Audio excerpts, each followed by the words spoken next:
Welcome to this very special edition of the KAJ Masterclass Live, the show which ensures that you profit from your time spent here with experts, either through the industry insights, information, or simply learning from them.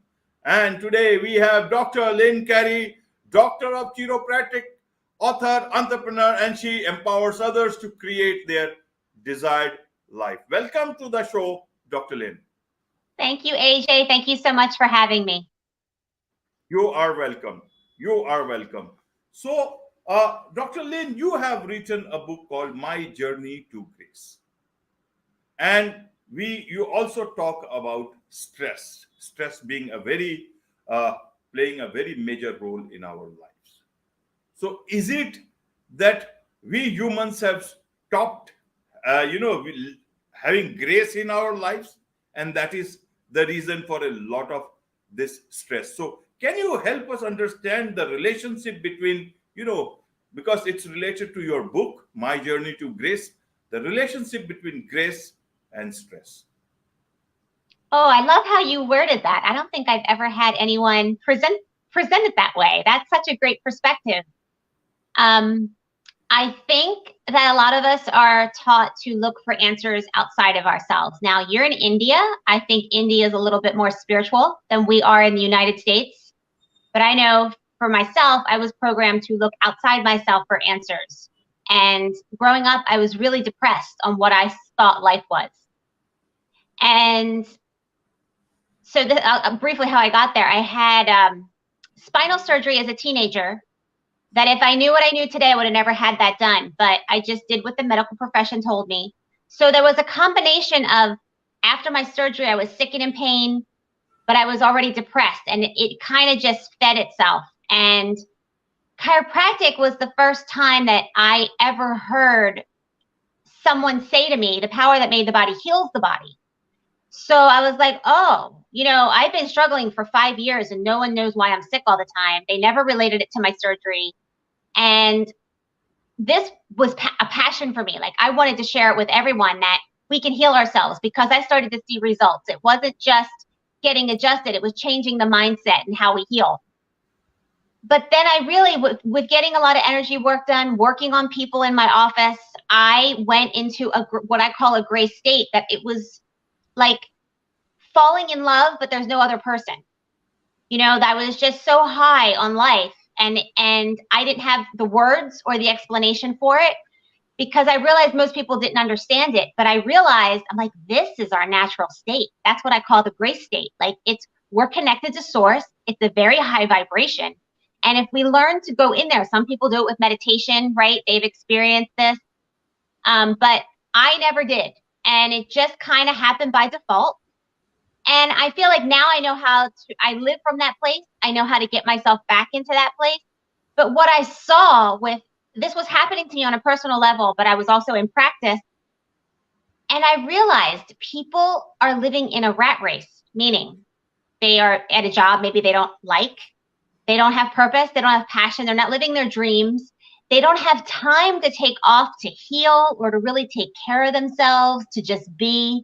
It's that busy, busy, busy in survival, because they have bills to pay, barely making ends meet. And I saw this is keeping our vibration down. It's keeping us out of the gray state, and it's keeping us sick. Right.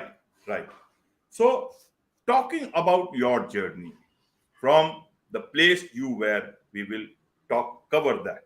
But when we are talking about, shattering illusions and creating your desired life, what are these illusions that we create? Why do we create? How do we create?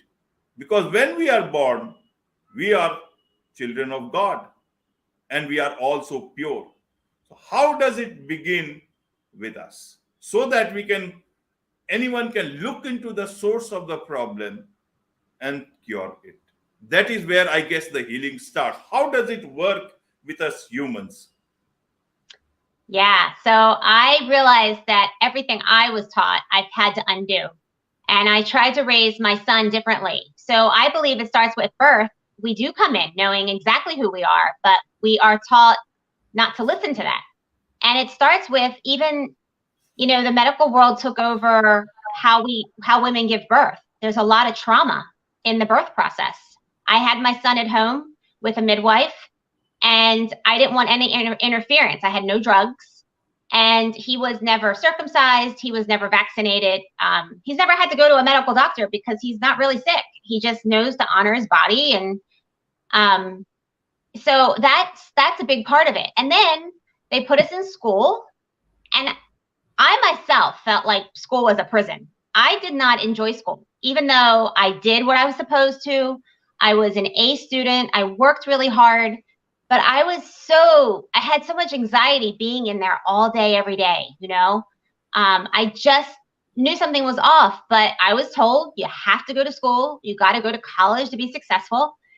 And I was just lucky that I found something I was passionate about, because chiropractic really walked two worlds. It was a doctor. You were a doctor. You could have a practice. You could make a good income.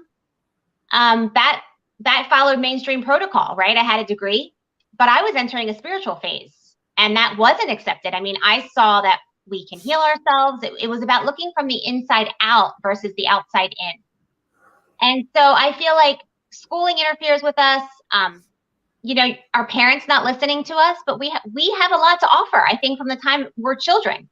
But we're taught we don't know what we're talking about. You'll know when you're an adult. Well, I think I had the right answers, but nobody honored that. So I try to honor that for my son. So, and then even how we set up our money, where schooling sets us up to be employed. So instead of learning how to create a cash flow, whether you're working or not, an asset income to pay you whether you work or not. I mean, most people can't even afford to keep working, trading time for freedom, because the cost of living gets so high. It goes more and more, and the value of the dollar goes down and down. So unless you create multiple streams of income, you're never going to be free. Right. So let's come down to self-healing. And again, we come down to stress. You say out of experience is that I saw that chronic stress was the main issue for most people and not healing. And chronic stress came from not enough time, not enough money, and not having passion or purpose in life. Aren't these too many things to create stress? Again, I come to it. Why do we create stress? Because it's a life, and life we have to live. So when does this stress start coming in? Did God send us? Does God send us this stress, or we create it? And why do some people create it more, some people create it less? What is your experience about it? And at the same time, I would like to understand more about your book, My Journey to Grace. What exactly does it cover? So that people can know more about, not only now, but also from your book, where it is available, they can buy it. Yeah. Well, I definitely don't think God sent us here to suffer. I think he wanted us to be joyous, creative beings and learn to become a master creator like he is. I think that's but we come in, we forget that, right? But we have a life force. So the chiropractic philosophy is that we have a life force. You call it God, innate intelligence, and inner wisdom that runs our body. As we're sitting here, like, all your organs are working. Your hair's growing, you're breathing. I mean, all these functions are happening right now that you could never consciously control with our little mind. Like, can you imagine if you had to say, okay, body, we're going to do this. We can't do it. But why do we think when we start to get symptoms that the medical world is trained to either give us a drug to stop the symptom or to cut out, like we have an extra body part? Our philosophy is saying, hey, the body's working and healing itself all the time. What symptoms most of the time are really good for you. Like a fever is good. Your body raises its temperature, so it kills off everything it doesn't need, including cancer cells, bacteria. All these things are out of balance, right? It burns it off, you sweat it out, and then the temperature comes back down, your immune system's stronger, and you're better. But we're taught to take a pill to get rid of the fever. You see, so right away we interfere with the body's natural process. I learned to honor the body's natural process. And in fact, when you let the body just do its thing, let symptoms run its course, whether it's a cold, fever, whatever, your immune system is stronger after. You get symptoms less. when I was sick all the time, they kept giving me antibiotics or a pain pill. I kept getting more symptoms. It was like this cycle we create. But if you can get yourself to, I was just lucky it didn't work. So I kind of just had to naturally detox. Well, when you get to that point and you lose the fear, like if you understand this is your body's natural process, I think we're taught to fear that something's going to go really wrong. But when you realize your body's just doing its normal process, there's a life force, there's a natural flow. Now, if you start getting chronic symptoms, most of the time, it's because you don't have time to rest. Your mind's going all the time. You're loading your body with toxins, whether personal care products or food that you eat have a lot of toxins. So your body is being stressed. The life force is dimming. It's dealing with it. But now it's like, you tune up your car every now and then, right? With too much wear and tear. It's like the body needs a break from dealing with all these stresses. And then add on top of that, if you're doing only health stuff that your insurance tells you, it might be invasive. Maybe you need a natural holistic doctor or herbs or things like that may cost out of pocket. So a lot of people can't afford that. There's more stress. They can't take time off work to heal. That's huge. We don't stop, especially in America. We don't stop. Go, go, go, go, go. We're always busy. That interferes with how the body heals. So all these things, it's like a catch-22, and your mindset, the fear of disease, the fear of not enough, the stress from relationships that maybe aren't nurturing you but draining you, family obligations, all these things. A lot of people are afraid to face some of these things. So they continue to perpetuate that cycle. And that's what I discuss in my book. My journey, because I felt like we needed more stories of how we heal. So I shared my own personal journey and how I discovered how to raise my son outside the system, homeschooling, natural birth, and how to create cash flow.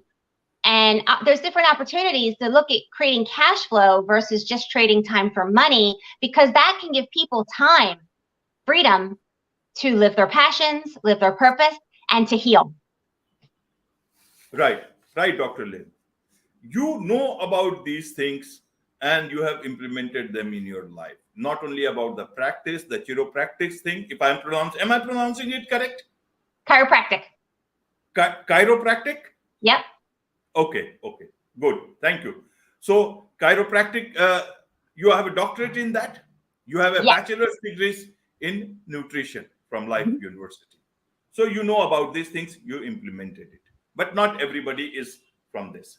But then you still had your own problems in life and you found a solution, and now you are giving that solution to others. I'll come to the solution part, the self-healing part. But tell us first about your travel to Brazil and India. What exactly this was? Was it about looking for something, or was it just for leisure? And why specifically Brazil and India? There are so many places in the US, people dream of going to those beaches and living life. That's what a lot of people dream of. Why did you come to Brazil and India? Yeah. So I had the opportunity that I had friends that were chiropractors. One friend of mine he had a practice in Tennessee, and he adjusted a girl who was from Brazil, and her family was there, and she said they didn't have chiropractic in her town. So we went to Fortaleza, Brazil, 3 years in a row, because they organized it, and we adjusted people for free for about a week, and they would just line up. And it was really powerful. It was such a powerful experience. I realized it changed me more than, I don't know if I changed anybody else, but I changed myself, because they spoke Portuguese and I couldn't communicate with them in a normal, like I would in a practice setting. It was all energy. So I had to just feel their spine, feel where the blockages were with the energy, and I would adjust them one after another. People would come in, lay on the table, and do this. The energy became so high. And the first trip, I never felt energy that high. I was only in practice about a year at that point. And so I was just tapping into a deeper energy. Like, I can structurally adjust someone, but I was starting to do softer touch, because I was palpating the energy. There was no words for it, because people would say, what are you feeling for? I didn't know how to describe it anymore. It became very energetic. So doing that all day for like 12 hours a day for a week. The energy was so high. I was in this bliss state. But it didn't hold. As soon as I flew home and got back, I was very depressed. Because the energy was like from here, and it just dropped, like you crashed. And then, so that's why we went, and I had this experience. The second year, it wasn't as drastic. The third year, I got very sick in Brazil, bug bites, fever, all this stuff. And that's when I came back. Once that cleared, that's when I had my grace state, like this bliss state for like 18 months, that I was in this higher vibration, and I stayed there. And that's when I started really tapping into it. But was from these experiences of being in this intense situation of adjusting people, because when you're adjusting people, you're working with the energy of the body, high energy. In India, I had another friend, his grandparents were from India and in Calcutta. And so we went and we adjusted all the homes of Mother Teresa, all the people, the orphans, the lepers. We went in, and it was powerful too, because a lot of them, not everyone spoke English, and just to experience this whole other culture. You know, Brazil was a whole culture, India was a whole culture, and then United States is a whole culture. And that really shaped me to appreciate what I had, because there was positives and negatives to every experience. And that brought me back to center to really appreciate what I had. And I'm really grateful for that. Right. Being grateful for that. One thing amazes me, Dr. Lynn, is that you are a chiropractor. You know about. So it's related to spine, backbone, isn't it? Yes. And if it is related to spine, so you know more about the backbone. And that's why people call sometimes, you are spineless. You don't have a backbone. Yeah. Is it because we are not able to forget about standing up for the right things? And, we have become losing our standing, our spine in some ways. Yeah. Forget about standing for the right things. We have forgotten to stand even up for ourselves. We have forgotten to say even no to the things that are valuable. Yes to the things that are important to us, and no to the things that are not important. And that is the reason why stress gets into our life and leads you to problems. How do you see that, about your study of chiropractic and about human beings letting stress into their bodies and into their minds and into their lives, and not only in their lives, but the lives of a lot of people around them? How do you see this? What's the way out? Oh, AJ, that is fantastic. I've never heard it explained like that. I love that. That is so true. Well, we don't have a backbone. Like, we're not standing up for ourselves. And that's why we're caught up in the rat race, where a lot of us are afraid to take that step to live our dream life, because society, our parents, whatever, and fear tells us we have to be this way. So to step out of that box, to shatter the mainstream illusions, right? It takes courage, or the pain becomes so bad that it's right. And that was always me. The pain was so bad that I needed another way. But, the whole idea with the adjusting. So we have our brain, our spinal cord, and the nerves that exit through the spine, right? It's a wiring. So it's electricity coming from the brain, the spinal cord, out to the body and back. That's how your communication lines. So the little vertebrae in your back should all be moving. And the stress, when you get tense, you feel like you're tense up here, or your shoulders, you get tense, like when you're worried.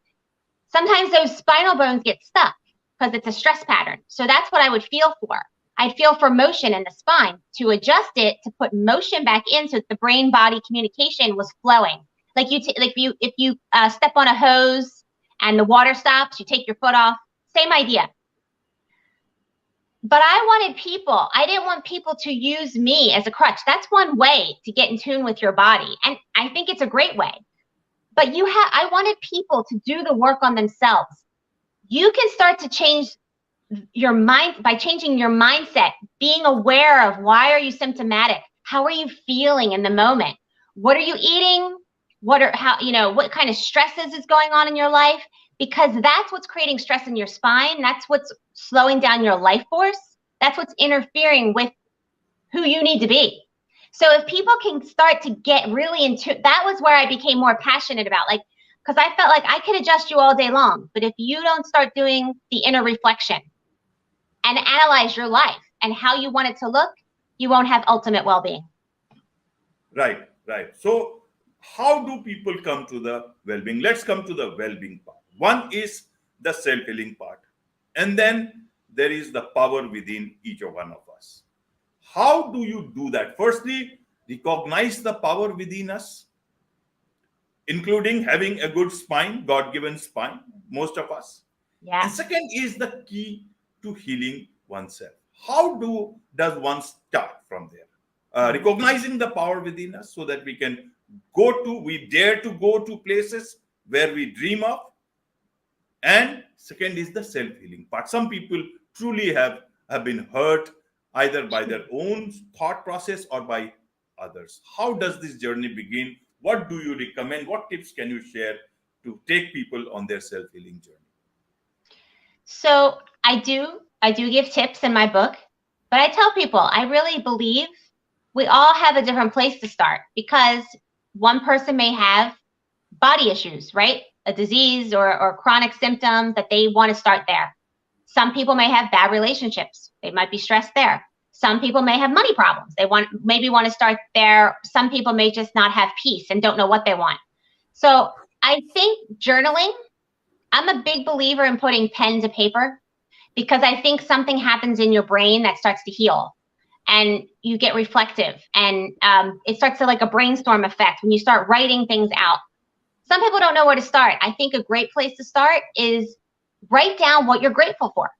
It sounds so simple, but that really starts opening up Pandora's box, because it starts to orient you to look for more things to be grateful for. A lot of times we're very negatively oriented, looking for lack. But if you start to orient yourself to what you're grateful for, you see more and more, you attract more and more. Then you can write down, like some people don't know what they're passionate about. Write down what makes you happy. It might be animals, like it might be seeing the sun come up. Like it doesn't have to be big, drastic things. It's little things. Maybe you have a minute where you can just take a breath. You can, appreciate that, or you enjoy that, or you like taking a walk. Like write down things that make you happy, because then you start paying attention to, oh, I feel happy now. Let me write that down. Because a lot of times we get caught we're numbed out. We're just doing because we have to. And then you have to, I think, start analyzing how are you viewing your life? Like, how are you thinking about these things? Like, how do you want your money to look? How do you want your health to look like? Who do you want in your life? Where do you want to live? Like things like that, like dream, but do it without holding back. Like do it if you knew anything was possible. Write out what would it look like? And then by following your learning to make yourself happy a little bit every day, you start to open up the guidance within you that will guide you to fix all these other areas, right, that you want in your life. Because some people feel overwhelmed, like, I don't even know where to start. Well, you get little messages of guidance when you are open to it, and you start there. Right. Wonderful. One question now. A lot of you talk about the desired life. Everybody have a lot of desires too, and desire. So what do you mean by desired life? A lot of people want to have a desired life, and truly so. They must desire and achieve that. And one is called the journey of life. How does one define that desired life? Because sometimes in that race for looking towards that desired life, you tend to forget the journey of life itself. And sometimes they say the journey is much more bigger and better than the destination. So how does a person calibrate both the things and know that they are not running towards a goal which they actually don't want, and it is a goal perhaps created by illusion, and that the real life is in the journey itself, and they should live it to the fullest with all those little bits of issues, but not create a stress about the life that they have created an illusion as. How do you look at it, Dr. Lay? Well, I kind of look at it, you know how I look at it? Like medical paradigm philosophy versus chiropractic. The medical philosophy is there is a cure outside of you. The outside, it's outside in. Chiropractic is inside out. So if you're looking for, I think the place to create your desired life is in your alignment with your source, where you feel inner peace and inner happiness. And it's a process to get there, right? Because a lot of us have been so far removed from it. So that's why I think it's so important to write down gratitude. I think brings you back to source, and acknowledging what makes you happy, because you could, you know, if you ever go on a shopping spree, you realize how quickly the things that you bought, that's not lasting happiness. And I think a lot of people can acknowledge that. So sometimes you could be down a path of certain goals and you realize this isn't really making me happy, but that's part of the journey. Maybe you have to go down that path to find out what truly makes you happy, because that's how you start deciphering. But it's like you have to follow something, like start somewhere, even if it's just finding inner peace within. And there's just so much information, like shows like yours. There's so much information on YouTube, and you can search the internet, different books, different audios.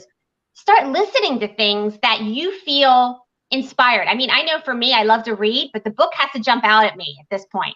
And I know usually there's a message in it for me. So I think when you train yourself to listen to that little intuition, that little voice within more and more, things become more clear. And I think you're following the inside out path versus the outside in. Wonderful, wonderful. One last question regarding this is that on this self-healing journey, can a person have problems, obstacles? What could be the obstacle, in a self-healing journey? Is it that people around me don't want me to heal? What can you help us understand that? Yeah, I think, okay, so when I was going through my healing journey, there was times where nothing helped. Nothing. Even to getting adjusted, I would be in pain. And it wasn't until the point where I wasn't afraid of the pain anymore that it started to subside. So I think if you can trust the process and not be attached, like, I have to feel better now. Because what happens is I see when people are in pain, the pain gets worse when you have fear of the pain. It's almost like it perpetuates itself. And so if you can get really comfortable with honoring what is your body trying to do. I mean, you can come down with a cold, and I see people like taking in all kinds of vitamins and remedies right away. Like, I gotta stop the cold. They're panicked. Like, I don't have time to be down with the cold. And I'm like, just let your body do its thing. Like, I don't have that reaction. Like, I may analyze, like, what were my thoughts? Was I stressed? Did I have too much junk? But I just know my body's going to clear it. So I really don't get that symptomatic anymore. But when people feel that panic, it's the attachment to the outcome, right? If you can honor the process, things are a lot smoother. Easier said than done. I get that. But that is the process. Right. We get too attached to the outcome. Like nowadays, I see a lot of people talking about, oh, I got to be happiness. I got to be happy. I got to be happy. And you say that 5 times and you are in stress. It's true. It's so true. Happiness is sometimes, it's like having normal water. If you start looking at through water, you'll find nothing, but it can certainly lead to stress.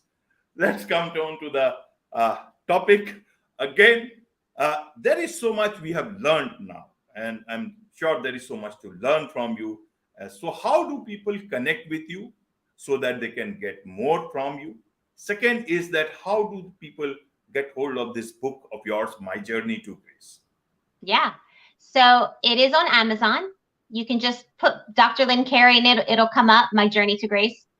But I also have a website, creatingmydesiredlife.com.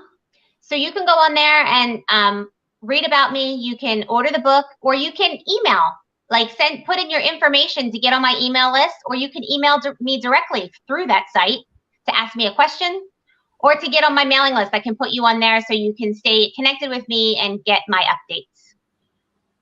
Right. My last question to you, Dr. Lynn, is that you started a journey from a certain point. Happy, not happy, you know it best because you have traversed that journey. We know a bit about it. When you look back, how do you look back at that journey? And what is it that you look forward to? What is it that you seek for yourself now? You know, the guidance is always there if you have the eyes to see it and the ears to hear. That's what I realized, because I think somebody was guiding me to find chiropractic. And even I had an unnecessary surgery, spinal surgery, but would I change that? Oh no, because I've learned so much because of it. I'm so free in my health, especially. I don't have fear of disease and all this kind of craziness. I'm very free because of the struggles I went through. So I always tell people, if you have something, a disease, it's an opportunity for an awakening. So bless it. It's part of your journey. It can lead you to greatness. And I just want to learn to continue to be the best me. I want to really hone in my being a master creator in every area of my life, to really hone in keeping my grace state and creating from there. Not so much in the struggle, because I'm still building like the business and the money side. I haven't found flow there like I have with my health, but I know it's possible because I've done it. So I want to be on this journey to really be the master creator that I can be. And I'm passionate about sharing what I find with others. That's just my nature. Wonderful. On this note, it's a wrap on this very special edition of the KAJ Masterclass Live. Thank you so much indeed for joining us.